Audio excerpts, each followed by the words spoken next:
Pemirsa, seorang siswa SMA di kota Banjarmasin, Kalimantan Selatan tega menghabisi nyawa bayi kandungnya yang baru saja dilahirkan di kamar mandi. Penemuan bayi nalah di jalan Akati dalam. Ngapa neres? Siswa SMA inisial ZA yang masih di bawah umur itu nekat membekap mulut dan hidung bayinya hingga tewas dan melempar jenazah bayinya ke atap rumah. Sehingga kemudian terjatuh ke bawah kolong samping rumahnya. Kasus ini terungkap setelah penyidik mendalami keterangan dari ZA yang awalnya mengaku menemukan jenazah bayi perempuan di bawah kolong rumahnya. Namun menaruh curiga terhadap ZA karena melihat gelagat ZA yang kerap mengeluh sakit perut saat menjalani pemeriksaan.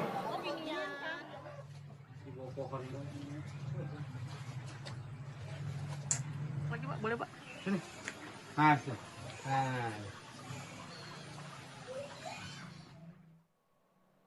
Pemirsa, untuk mengetahui lebih jelas, kita terhubung dengan AKP Eru Alsepa, Kasat Reskrim Polresta Banjarmasin. Selamat malam, Pak Eru. Malam, ya, Mbak Kirana. Ya, Pak Eru, pelaku sudah bisa dimintai keterangan, Pak. Dan seperti apa kronologi kejadian hingga pelaku tega membunuh dan membuang bayinya? Baik, terima kasih. Selamat malam. Berawal dari pelaku ini, yang mana pelaku merupakan anak SMA, masih kelas 1, duduk di bangku kelas 1. Dianya berpacaran dengan inisial RD, kemudian hamil, karena takut ketahuan dengan orang tuanya yang bersangkutan, yakni inisial WA, menyembunyikan kehamilannya dari orang tuanya dan juga dari keluarga besarnya. Kemudian setelah 9 bulan melahirkan, yang bersangkutan mencoba menutupi dengan melahirkan di kamar mandi. Saat di kamar mandi sekira pukul 7 setelah maghrib, bayi itu lahir, kemudian karena menangis dibekap oleh ZA. Dibekap, kemudian tidak bergerak lagi. ZA merasa ketakutan, dilempar bayi tersebut keluar dari kamar mandi melalui atap sehingga terjatuh di tumpukan kayu di luar bagian rumah. Setelah itu ZA mengarang cerita bahwa dianya menemukan bayi ketika dia bangun pagi membuka jendela, dilihat ada bayi yang tergeletak. Di situ ZA melapor kepada RT maupun kepada orang tuanya, kemudian melapor juga ke pihak kepolisian dengan memberi keterangan demikian. Namun demikian saat dilakukan pemeriksaan, baik itu intensif di lapangan maupun saat pemeriksaan di kantor, ZA mengeluhkan sakit pada perutnya dan kemudian ZA karena dicurigai, kita lakukan pemeriksaan di kedokteran bersama orang tuanya. Belum sampai hasil keluar pemeriksaan, ZA langsung mengakui perbuatannya dan meminta maaf kepada orang tuanya maupun keluarga besarnya. Yakni dia hamil gitu, luar nikah dan juga membunuh ataupun membuang bayi tersebut.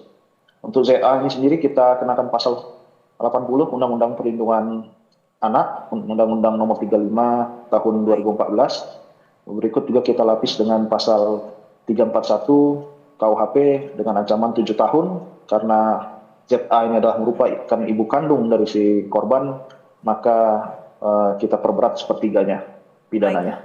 Pak Eru, tadi Pak Eru katakan bahwa ZA dan juga RD ini sepasang kekasih begitu. Dan apakah keduanya ini merupakan satu sekolah dan sudah berapa lama keduanya ini menjalin hubungan, Pak? Kebetulan ZA dan RD ini berbeda 2 tingkat. ZA ini kelas 1, sedangkan untuk RD ini kelas 3 SMA. Di sekolah yang berbeda.